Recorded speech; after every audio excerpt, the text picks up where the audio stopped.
Di sini wa fil ma'il qarib min Allah Subhanahu wa taala, kalau dia menuntut ilmu itu untuk menghiasinya dirinya dengan kemuliaan-kemuliaan, dengan keutamaan ilmu pengetahuan yang akan mendekatkan dia kepada Allah Subhanahu wa taala.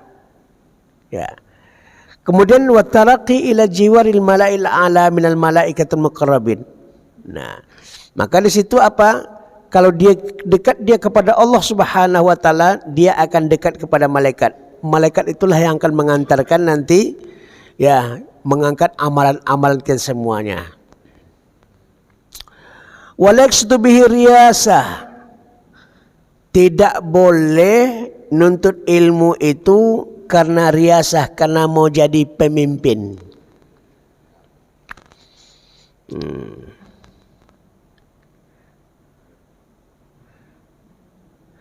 Wala yaqsudu lirriyasah.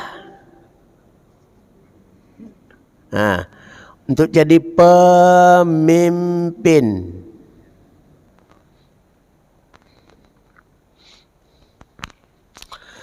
Mengapa kamu kuliah di STPDN?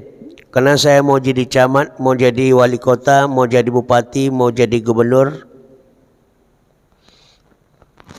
Kalau untuk itu dia meskipun kuliahnya kuliah STPDN memang untuk itu, tapi dia niatkan untuk itu, maka dia kurang adab.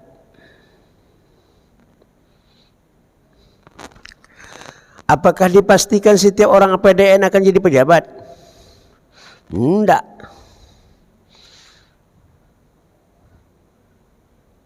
Bahkan di 13 kota Kampar, guru SMA jadi camat. Bisa jadi. Ya, jadi ini menuntut ilmu itu. Tapi apa? Menuntut ilmu ini supaya kita dekat dengan Allah yang memberikan ilmu. Menuntut ilmu ini dengan ilmu itu Allah berikan fadail, Allah berikan kemuliaan-kemuliaan. Kan Iqra wa qara rabbukal akram. Bacalah dan Tuhanmu lah yang maha mulia. Alladzi 'allama bil qalam, yang mengajarkan melalui perantaraan qalam. 'Allamal insan ma lam ya'lam. Allah lah yang mengajari manusia apa yang tidak diketahui oleh manusia. Setelah dia berilmu, mau jadi apa saja sesuai dengan Allah yang Allah kehendaki, jadi itu. Cuman jangan jadikan menuntut ilmu ini untuk kepentingan-kepentingan sesuatu. Nah, ini kadang-kadang kita masukkan anak sekolah, ya. Kadang-kadang seperti itu, bukan untuk anak itu supaya didekatkan dia kepada Allah Subhanahu wa taala, tapi apa? Kenapa sekolah supaya jadi polisi? Masuk masalah jadi petani dia. Ya. Ini yang paling penting. Kemudian dan dia tidak boleh nuntut ilmu itu bermaksud wal mal, mencari harta. Kenapa sekolah anak? Besok kalau sekolahnya jadi orang kaya, banyak hartanya. Betapa banyak orang yang pendidikannya tinggi, hidupnya biasa-biasa saja. Tapi betapa banyak orang tamat SMP cuman punya sawit 1000 hektar. Makanya apa? Qasdu li talbil ilmi, maksud kita, tujuan kita, niat kita untuk ilmu jangan ada untuk yang lain. Untuk apa tadi, Bu? Dengan ilmu itu mendekatkan diri kita kepada Allah Subhanahu wa taala. Dan mendekatkan kita al-malaikatul muqarrabin, kepada malaikat-malaikat yang dekat kepada Allah Subhanahu wa taala. Jadi apapun yang kita minta, malaikat angkat permintaan kita ke hadirat Allah Subhanahu wa taala dengan ilmu. Waljah, bukan karena mencari jabatan. Li hubbul jah sama dengan hubbud dunya. Cinta kepada jabatan itu sama dengan cinta dunia. Kenapa? Karena dunia itu 3. Harta, tahta, pangkat jabatannya, dan wanita. Wa mumaratus sufaha. Nah, gunanya apa? Kecerdasan yang Allah berikan menuntut ilmu itu bukan untuk ngibulin orang bodoh. Kenapa kamu menuntut ilmu? Supaya bodoh ini saya tipu nih.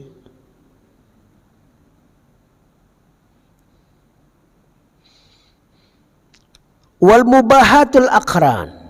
Untuk apa kamu belajar menuntut ilmu? Supaya saya dipandang di kampung saya orang hebat.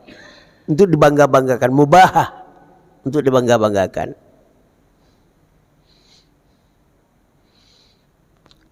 Maka itu kurang adab dalam menuntut ilmu pengetahuan. Wa ma'ahadha fala yanbaghi lahu an yanzura bi'ainil haqarah ila sairil ulum. Karena itu apa? Tidak boleh seseorang itu menganggap hina untuk semua ilmu. Apa maksudnya? Tadi mana yang STPDN masuk STPDN dia hinakan ilmu lain. Ilmu itu tidak bisa saya menjadi itu nanti itu. Tidak boleh haqarah terhadap ilmu-ilmu lain. Tidak boleh menghina ilmu-ilmu lain. Nah, kenapa kamu belajar matematika? Iya, kenapa? Alah, matematika untuk apa? Guru juga udah banyak. Kadang-kadang melecehkan ilmu-ilmu orang lain. Ya, itu tidak boleh seperti itu. Kenapa? Karena niatnya masing-masing itu sudah ada di hatinya, bukan untuk mendekatkan diri kepada Allah. Padahal dengan ilmu matematika dia sih bisa menghitung nanti misalnya. Ya, bisa sadar dengan ilmu matematika. Dia hitung-hitung dalam sehari 24 jam. 24 jam kali 7. Ya. Kemudian setelah 24 kali ke-7 dapat dia hasilnya. Dia pikirkan, wajar tak saya tidak ikut pengajian dalam 1 bulan itu 4 kali paling tidak, sekali seminggu.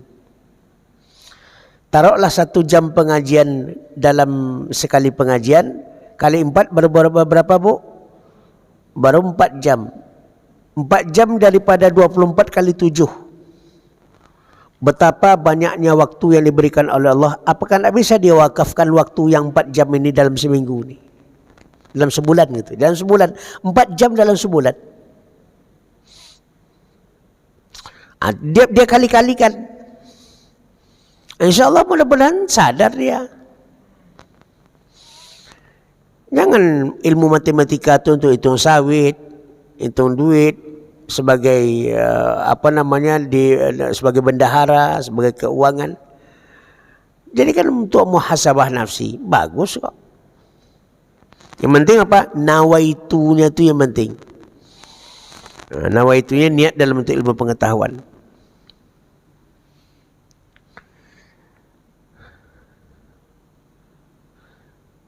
Apa yang saya maksud? Ini ilmu fatwa, ilmu nahu, ilmu lughah. Itu nak penting tu ilmu fatwa-fatwa. Apa ilmu fatwa-fatwa? Melecehkan. Nah, mau kerja di mana nanti apa dapat ilmu fatwa itu? Nah, tu dulu Usuluddin itu cuman mahasiswanya 400 orang. Fakultas lain itu 1.500. Tidak ada yang di bawah 1.000 itu. Kecuali Fakultas Usuluddin mahasiswanya 500 orang. Sebelum itu lagi kami cuma di Usuluddin itu 300. Saking banyak mahasiswanya, saya ngajar di semester 8. Itu 1 orang dosen, seorang mahasiswi lagi. Jadi dalam lokal itu seperti orang pacaran aja.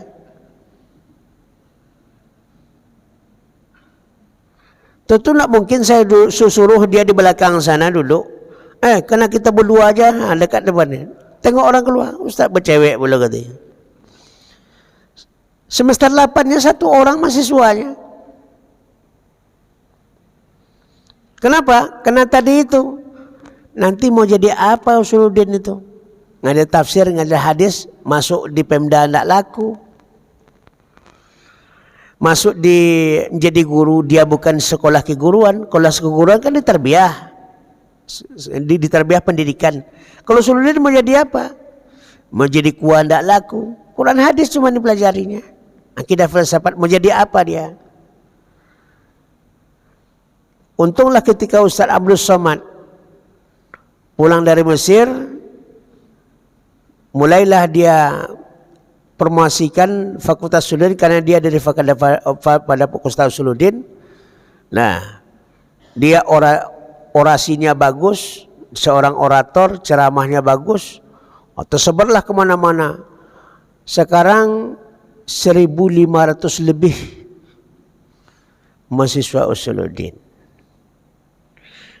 Paling tidak niat orang tuanya, karena kami tanya-tanya itu kan, kenapa masuk karena untung-untung anak saya jadi somat nanti katanya. Ya, Ustaz Abdul Somad itu dia penghafal Quran. Ya, kemudian anak yang masuk ini baca Quran pun tak pandai dari SMA kan, tapi jadilah gitu. Nah, itulah kerja kita memperbaiki Usuluddin itu sebagai bengkel besar gitu. Nah, kamu dari mana? Dari SMK. Kamu dari mana? Dari SMA. Kamu dari mana? Oh, itu ya. Tapi tidak apa-apalah. Sebenarnya itu susah kita bina. Orang belajar di tafsir, dia tidak bisa baca Quran yang komplingkon, cuma mana di tafsirnya itu. Maka berat kerja kita di Usuluddin itu. Tapi alhamdulillah lah, sekarang udah kebanyakan mahasiswa. Ya, rasio dosen dengan mahasiswa tidak cocok lagi. Ya, satu lokal itu 45. Itu kan udah meludak itu. Kursi pun tak cukup. Berarti Pak, ada motivasi-motivasi tertentu orang tua itu mendidik anaknya. Kenapa? Karena di situ ada orang yang masyhur, yang hebat dari Usuluddin itu. Maka orang tua, untung-untung anak saya jadi somat gitu kan. Untung-untung gitu kan. Inilah. Jadi qasad nawai kita itu mempengaruhi sekali. Nah, kata Nabi sallallahu alaihi wasallam dalam hadisnya, innamal a'malu binniyat. Sesungguhnya amal itu dengan niat. Amal apa? Amal dalam bentuk ilmu itu adalah harus dibaringkan dengan niat juga. Nah, ilmu nahu wal lughatul muta'alliqin bil kitab was sunnah wa ghairi dzalika min ad-durub ilmi allati hiya fardhu kifayah. Ya. Jadi ilmu-ilmu yang fardu kifayah ini jangan dilecehkan, seperti ilmu fatwa, ilmu tentang solat jenazah. Itu kan fatwa untuk apa itu? Oh, untuk fardu kifayah. Ilmu nahu, ilmu saraf, ilmu-ilmu yang berkaitan dengan bahasa, itu kan fardu kifayah itu. Ilmu-ilmu yang berkaitan dengan kitab dan sunnah, ya, mengajarkan kitab dan sunnah kan tidak kewajiban semua orang. Kalau dah ada orang yang ustadznya di negeri itu, maka lepaslah tanggung jawab jamaahnya. Jadi kadang-kadang orang karena ilmu ini bersifat fardu kifayah dia abaikan.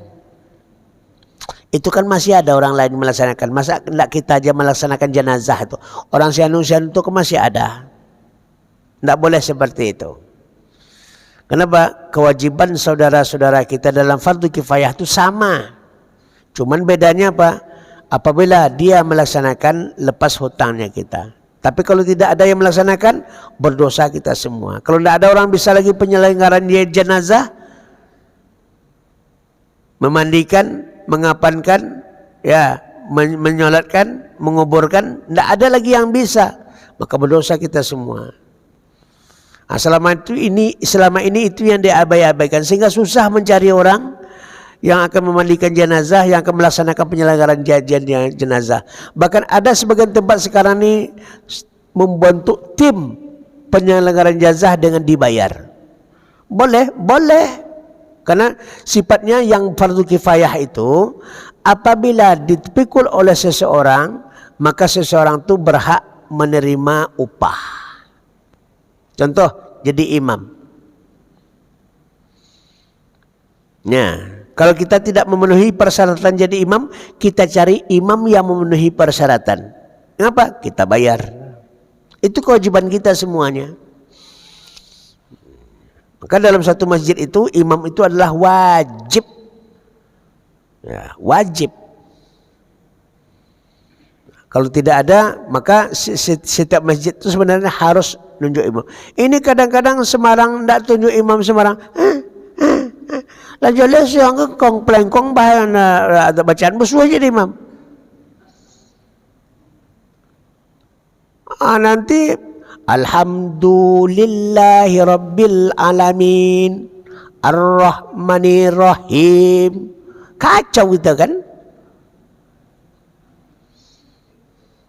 Ini hal-hal yang sifatnya fardu kifayah itu adalah tanggung jawab kita bersama. Kalau dipikulkan tanggung jawab itu kepada sebahagian yang mampu mengurus hal itu, maka kita harus bayar karena waktunya sudah korban juga. Ini kaedah-kaedahnya. Meskipun demikian, seseorang yang tugas itu tidak boleh dia minta. Ini yang adabnya. Tidak boleh dia minta. Kalau tidak dibayar sekian saya tidak mau. Dan ada di beberapa tempat di Indonesia ini penyelenggaraan jenazah itu tawar menawar. Grup ini. Kalau kami melaksanakan sekian juta. Kalau kami melaksanakan sekian juta. Dia sudah ada 3-4 grup. Ya, tenaga profesional pelaksanaan jenazah. Ya, ini sebagai suatu contoh, kita mencari ilmu itu karena mencari lowongan pekerjaan. Jadi kalau begitu nanti apa? Kenapa kamu menuntut ilmu tentang pelaksanaan jenazah? Karena ada lapangan kerjanya. Sebenarnya tak boleh seperti itu. Ya. Fardu kifayah. Wala tafhamna min ghuluwina fi thana ala ilmil akhirah.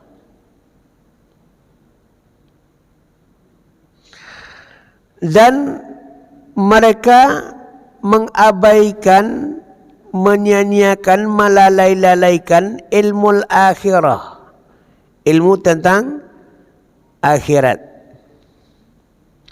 Fal mutakallifuna bil umul kal mutakallifina bil thugur wal murabbitina biha ghazwatul mujahidin. Sebenarnya antara ilmu satu dengan ilmu yang lain, termasuk hubungan ilmu dunia dan dengan hubungan al-akhirat itu adalah ilmu yang terkait antara satu dengan yang lainnya. Kenapa terkait? Man aradad dunya fa alaihi bil ilmi, yang ingin dunia dia harus dengan ilmu. Wa man aradal akhirah fa alaihi bil ilmi, yang ingin bahagia di akhirat juga ada ilmu. Kita mau nak bahagia di dunia ini? Ya, kuncinya ilmu. Kalau begitu apa? Jangan lecehkan ilmu itu satu antara yang lainnya. Karena ilmu itu kebutuhan kita. Cuman ingat apa? Prioritasnya yang penting. Mana yang paling asraf, yang paling mulia tadi? Antara ilmu dunia akhirat, ilmu akhirat.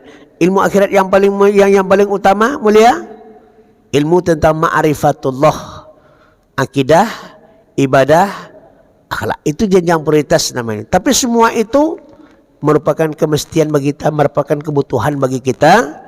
Karena kita mau hidup di dunia harus dengan ilmu dunia, maka kita hidup di akhirat harus juga dengan ilmu akhiratnya. Ini perlu sekali diperhatikan. Nah,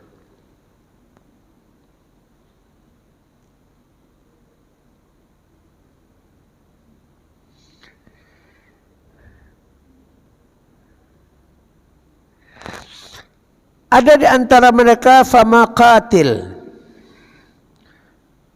Ada di antara sahabat-sahabat Nabi itu juru perang. Apakah tidak butuh yang lain? Ada. Wa minhum sakaya. Ada orang yang mengantarkan air untuk orang berperang. Itu tak kalah pentingnya. Ya kan? Sebab kalau orang berperang tidak ada air, macam mana? Jadi kalau dia berperang, dia cari air juga, cari makanan juga, susah itu. Maka dalam peperangan itu ada yang mengantarkan makanannya, ada yang mengantarkan airnya, pasukan-pasukan PMI lah kalau masuk itu kan. Palang Merah Indonesia itu tidak boleh ditembak oleh musuh. Mengganggu HAM internasional itu. Tapi Israel tidak peduli dia. Orang buat makanan, orang buat apa, pokok asal ada orang marah itu dihantamnya. Ya, padahal ada kode etiknya. Ya. Jadi sebagian dari mereka minhum reda'ah. Ya. Sebagian dari mereka itu untuk apa gunanya? Untuk menyiapkan fasilitas supply. Memberikan air, makanan, minuman. Wa minhum alladhi yahfizu rabbana dawabihim. Dan ada sebagian orang yang ditugaskan oleh Rasulullah sallallahu alaihi wasallam untuk menjaga harta-harta mereka. Dan ada sebagian orang untuk mendidik anak mereka. Maka pertama ayat turun tentang masalah kutiba alaikumul qital. Ya. Diwajibkan kepada kamu berperang. Sahabat Nabi mau berperang semuanya. Siapa mau ikut perang, tunjuk tangan semuanya. Maka turunlah firman Allah Subhanahu wa taala, hendaklah sekelompok di antara kamu jangan ikut berperang, dia masih tetap standby di tempatnya, liyatafaqahuna fiddin, untuk memahamkan anak cucu orang ini ya tentang agama. Sebab kalau berperang semuanya, mati semuanya, siapa yang akan jadi guru? Maka posisi guru itu adalah jihad. Posisi murid adalah jihad. Orang yang meninggal dalam keadaan menuntut ilmu, matinya mati syahid. Guru yang menjadi guru dia kemudian dia meninggal dalam menjadi guru, syahid juga. Mengapa ini tidak kita ambil?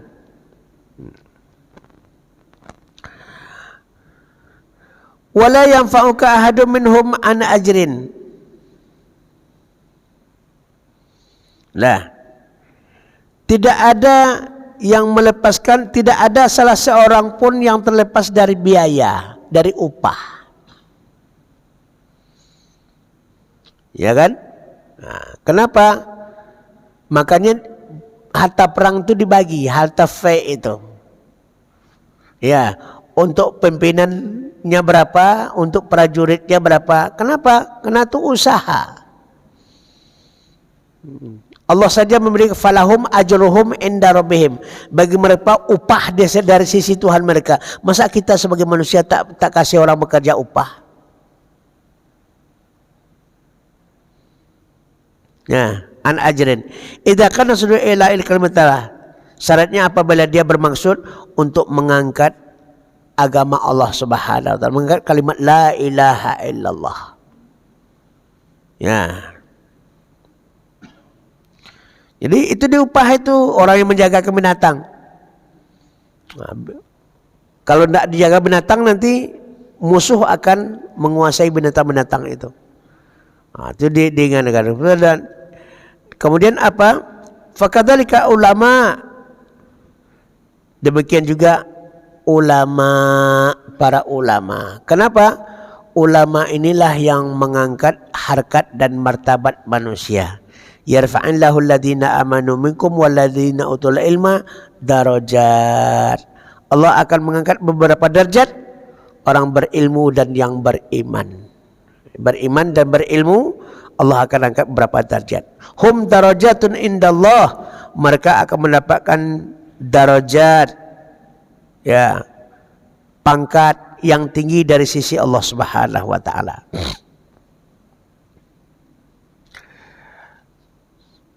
Nah, itu yang ke-10 kita tengok. Yang ke-10 adalah yang bagian terakhir. An ya'lama nisbatul ulum ilal maqsud kama yu'athiru rafi'al qarib anil ba'id wal muhim ala ghairihi ma yuhimmuka wa la yuhimmuka illa sya'nika fid dunya wal akhirah. Idza lam yakun limkal jam'u bainal manadid dunya wa na'imil akhirah kama nutqa bil Qur'anil Karim, ya, min nuril basair ma yajri majral ayan ahamu ma yabqa abdul abadi. Nah, ini kita tengok. Nah, di sini ya din.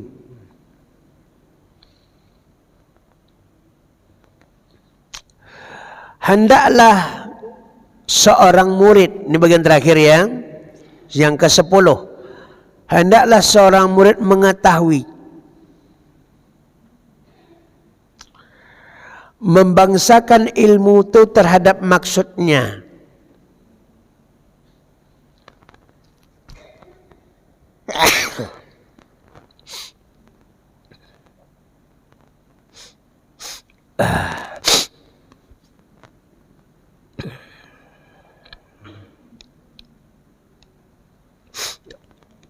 Nah, membangsakan ilmu itu kepada maksudnya. Apa maksudnya, Pak? Kalau kita maksudkan kita mau menguasai dunia, ilmu dunia yang kita pelajari. Kalau kita bermaksud untuk akhirat, tentu ilmu akhirat. Jangan orang nuntut ilmu akhirat saja. Tapi dia mau jadi pengusaha. Takkan mungkin kita berhasil. Kenapa? Ilmu tentang entrepreneur itu ya. Ilmu tentang entrepreneur, ilmu tentang wirausaha itu ada.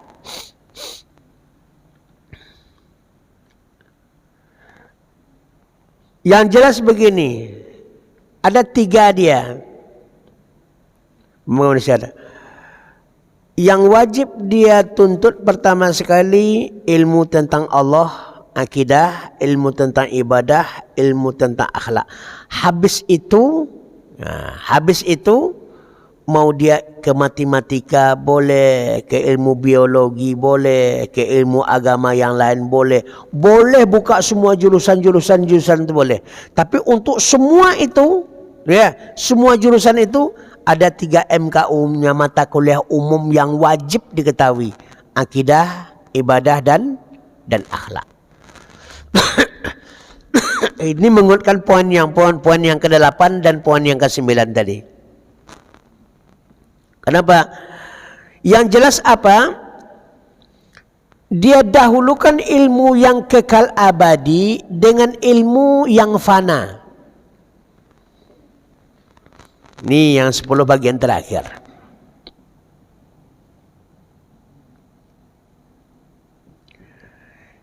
Yuqaddimu ulumul abadi wa ulumu al-fana.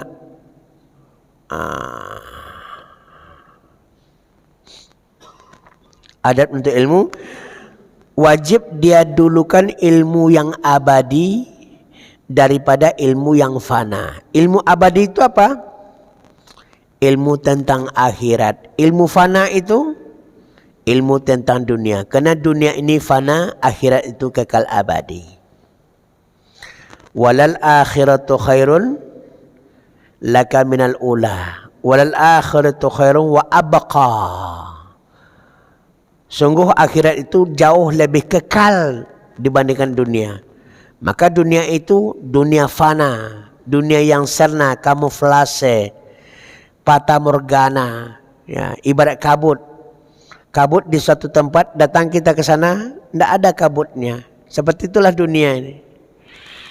Ya, kita dahulukan ilmu yang membuat kita kekal abadi di akhirat, tentu ilmu agama. Mana ilmu agama? Balik lagi yang 3 tadi. Akidah, ibadah, akhlak. Akidah, ibadah, akhlak. Ibadah, akhlak. Itu wajib dulu. Setelah itu mau jadi apa terserah. Mau jadi camat, mau jadi bupati, mau jadi wali kota, mau jadi gubernur, mau jadi presiden. Kalau itu tidak tuntas, nanti itulah yang menyengsarakan rakyat itu. Itulah yang menyengsarakan dengan rakyat itu. Ini yang paling utama kita perhatikan.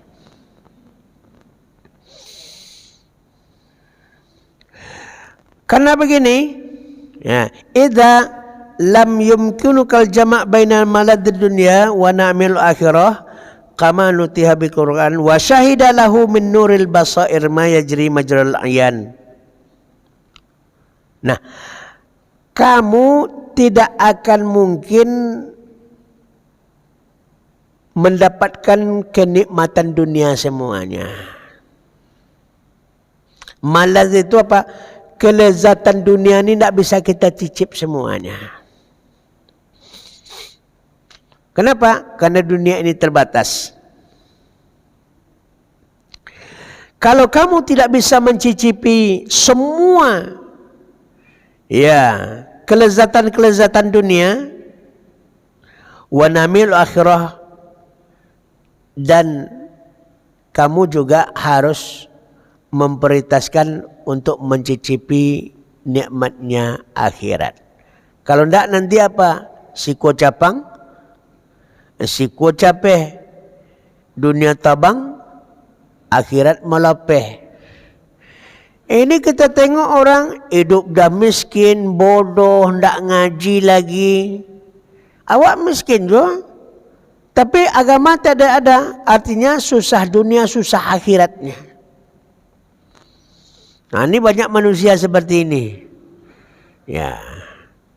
Misalnya biarlah dia susah dunianya, hidupnya tidak jadi orang kaya, orang biasa saja, bahkan miskin, tapi dia taat, pengajian ikut, mengamalkan kajian-kajiannya. Insya-Allah sakiyun fid dunya wa sa'idun fil akhirah.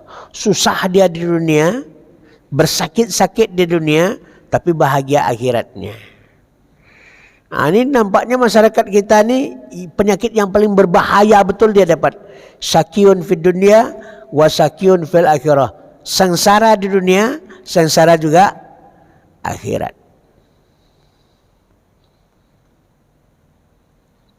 Jadi harusnya manusia ini berkaca, tengok-tengok mukanya. Nah, kalau ganteng betul, kita cantik betul, kita jadi artis, kita lumayanlah termasyhur di dunia ini. Kalau masuk neraka di akhirat nanti udah dapat dunia itu. Nah, dikagumi orang. Iko bontok nak karu-karuan, bongak boleh, maleh, tak ikut pula pengajian, tak ibadah kepada Allah Subhanahu Wa Taala. Mau jadi apa? Di dunia sengsara, di akhirat masuk neraka. Tidak ada senangnya. Tapi itu tidak terpikir oleh manusia. Kenapa? Karena yusufi sudurin nas minal jinnah tiwanas. Karena godaan iblis dan setan itu kuat sekali.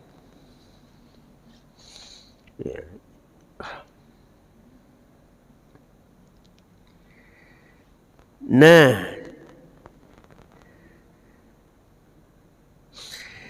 orang yang semacam itu, yang menganggap akhiratnya ke kampung yang kekal baginya, dunia itu fata morgana, dunia itu fana, sebentar saja lagi. Itulah orang yang menjadikan dari tasir dunia manzilan. Itulah yang menjadikan dunia ini sebagai persinggahan.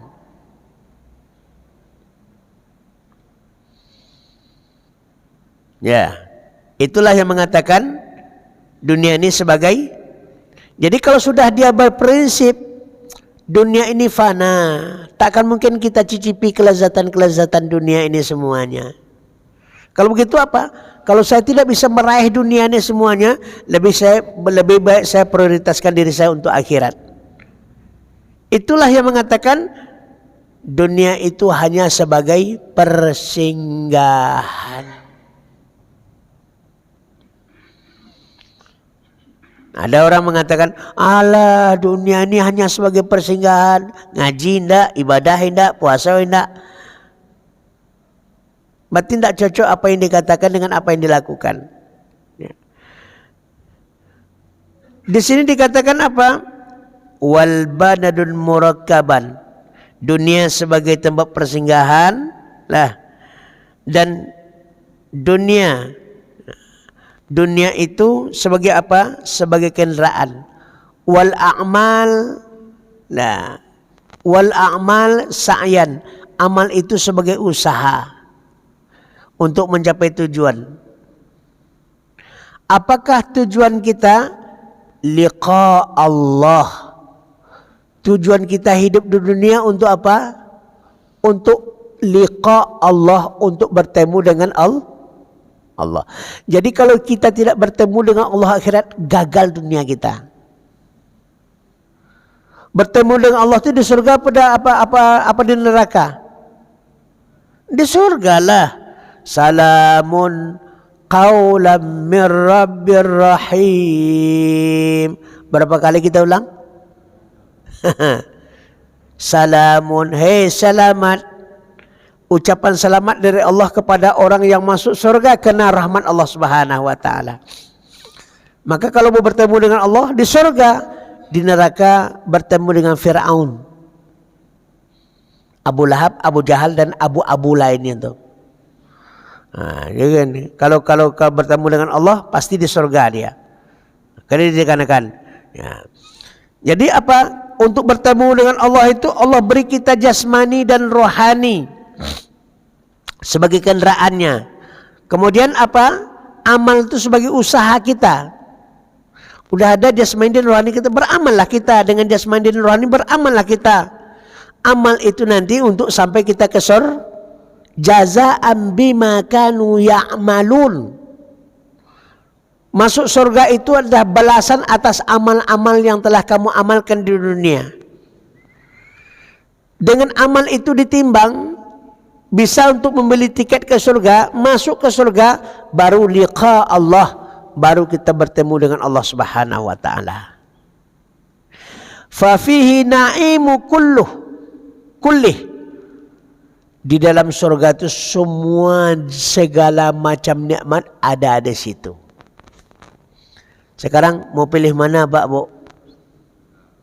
Yang nikmat terbatas di dunia atau nikmat yang tidak ada batasannya di akhirat? Pilihlah. Seperti Ustaz sekarang ini, tidak ada lagi yang bisa dinikmati makanan minuman itu. Kenapa? Gigi udah habis. Buat gigi palsu. Tidak enak ngunyah makanan.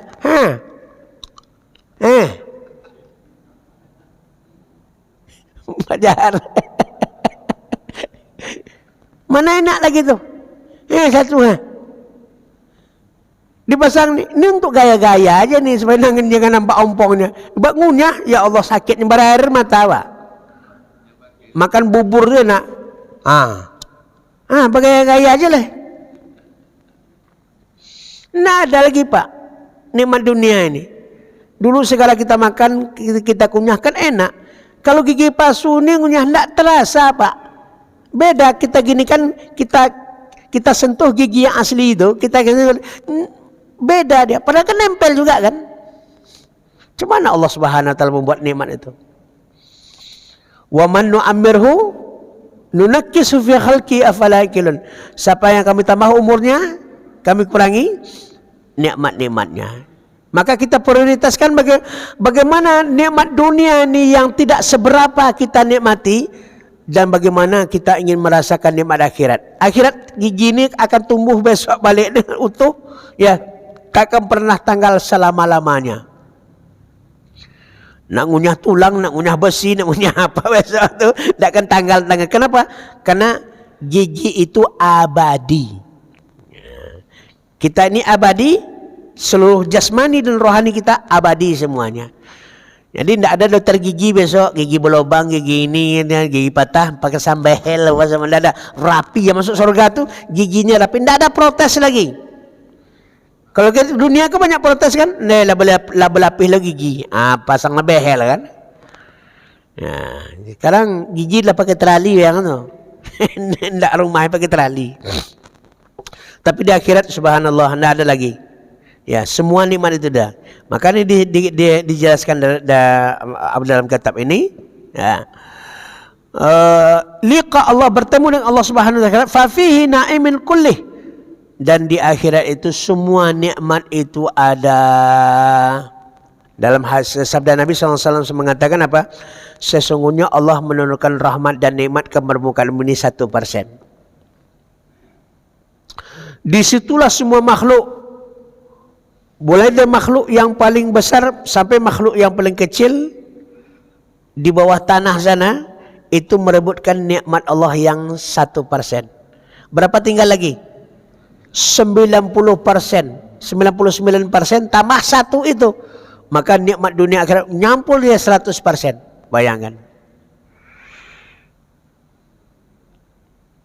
Jadi kalau Allah berikanlah nafsu makan kita 3 kali lipat menurut biasanya, bukan nasi dengan periuk-periuk itu habis tuh Pak. Begitulah nafsu makan itu. Besok di akhirat subhanallah, maka tidak akan ada bosan, tidak akan ada jenuh, tidak akan ada apa, makan. Dan makan di surga tidak ada pakai WC, tidak ada pakai sakit perut, karena tidak ada orang jual diabetes di sana. Nya abadi, apa mau dimakan surga itu tidak akan mendatangkan efek. Begitu juga Bapak Ibu, suami istri, ya, berhubungan badan di surga, itu tidak ada lagi. Jangan pikir macam mana saya melahirkan di surga nanti, siapa bidannya? tak ada tambahan penduduk lagi. Cuma kita dapat nikmatnya saja. Mau anak kita, tuh ada bidadari semuanya. Mau dapat anak kita langsung tuh. Ya, apa diminta? Cuman kata Sabda Somad, ya, ada orang minta, ada nak rokok nanti di surga katanya. Ada. Karena Allah mengatakan, walakum bagi kamu adalah semua yang kamu minta. Kamu minta rokok, dapat. Cuman apinya harus ke neraka dulu. Cari apinya harus ke neraka dulu. Tidak bisa ke surga. Surga tidak ada api. Karena orang tak ada masak lagi. Dah barang jadi semua. Idza arada ayyakul lahu kun fayakun semuanya. Apa diminta ada tadi. Berarti minta api dia ada juga kan. Ini kelakar aja nih. Udah masuk waktu kita? Baik. Jadi kalau kita tak bisa menikmati dunia ini semuanya, apa yang harus kita prioritaskan, Bu? Kita mau menikmati apa yang Allah berikan di akhirat. Maka rajin-rajin pengajian ini, rajin-rajin mengamalkannya pasti sampai. Kenapa? Ilmu memberikan kita kemudahan masuk surga. Hadis Muslim, man salaka tariqan yaltamisu fihi ilman sahalallahu lahu bihi tariqan ilal jannah. Siapa yang mau dia hadir ke majlis ta'lim, Allah berikan kemudahan masuk surga. Ya.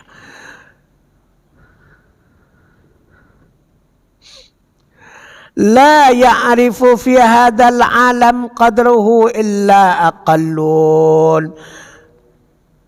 Tidak ada yang mengetahui kondisi alam akhirat itu seperti apa kenikmatan itu, melainkan sedikit saja yang tahu.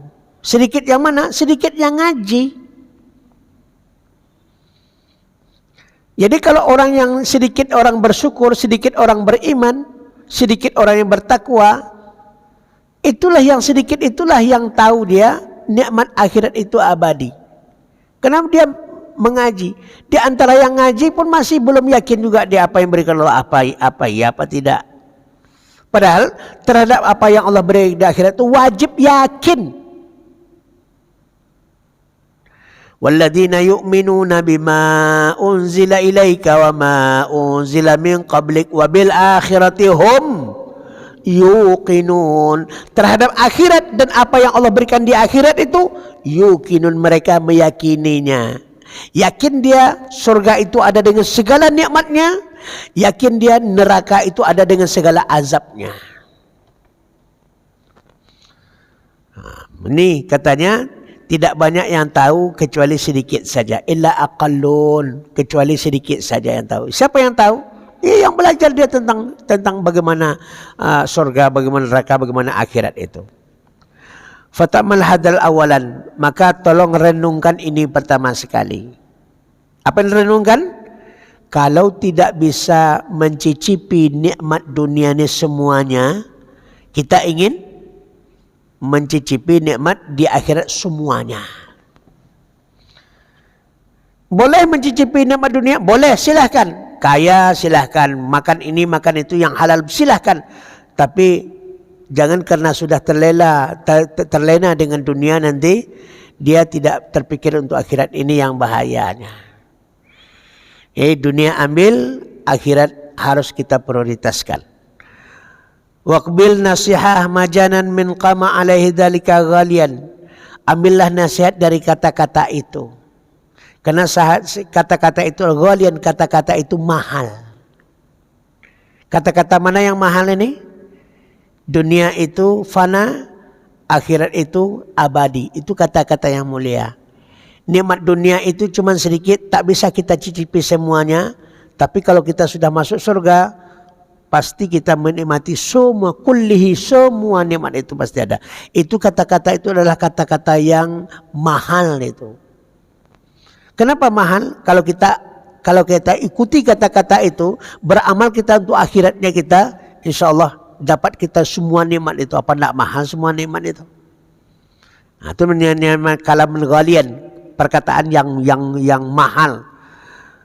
Walam yasuli illa ba'da juhdi, dan tidak sampai kita kepada hakikat itu kecuali melalui perjuangan. Ya, tak mungkin kita nikmati nikmat akhirat itu kalau tidak ada jihad, kalau tidak ada perjuangan. Jihad yang paling pertama adalah mendirikan i'la'i kalimatillah syahadat la ilaha illallah. Itulah ilmu akidah. Asyraful ulum ma'rifatullah. Ilmu yang paling mulia adalah ilmu mengenal Allah. Fa'lam annahu la ilaha illallah. Itu jihad yang paling utama. Dilakukan oleh Nabi 13 tahun pada periode Mekah. 10 tahun ibadah pada periode Madinah. Untuk satu saja akidah itu 13 tahun. Begitulah pentingnya jihad syahadah, jihad untuk mempertahankan, berjuang untuk mempertahankan syahadat itu sendiri. Nah, fahadal qadar kafi wadhaifil muta'alim. Ya, yang 10 itulah, cukuplah 10 itu yang membuatkan seorang murid, seorang jamaah itu beradab. Nah, dia ada 10 kemarin, itu sudah kita bahas. Nah, tinggal lagi ada 7 macam, ada 8 macam. Ya, itu bagaimana pula adab seorang guru kepada muridnya, adab ustadz kepada jamaahnya. Ini timbal balik nanti, jamaah kepada ustadznya, ustadz kepada jamaahnya. Kalau adab-adab ini sudah dipenuhi semuanya, maka Allah akan memberkati ilmu yang Allah berikan kepada kita. Kalau ilmu itu bermanfaat dia, berkah dia, ilmu itulah yang dikatakan al-ilmu yantafa'u bih, ilmu yang bermanfaat. Apabila mati anak Adam, putus segala-galanya, illa min salasin, sedekah jariah, ilmu yantafi'u bih, ilmu yang bermanfaat. Mana ilmu yang bermanfaat itu? Ilmu yang bermanfaat adalah antara muallim dengan muta'allim itu saling menjaga adab. Antara murid dengan guru, antara ustaz dengan jamaahnya saling menjaga adab untuk ilmu. Baik, ini yang dapat kita bahas pada kesempatan ini. InsyaAllah kita habiskan dulu ini tugas murid ini. Ya, tugas guru besok lagi yang 8 poin. Mungkin untuk 2 kali pertemuan. Setelah itu baru kita kembali kepada kajian akidah. Ya. Balas subhanakallahumma bihamdik. Ada yang mau bertanya? Ada. Bismillah subhanakallahumma bihamdik asyhadu an la ilaha illa anta astaghfiruka wa atubu ilaik. Wal afu minkum wa akhiru kalam minni. Wassalamualaikum warahmatullahi wabarakatuh.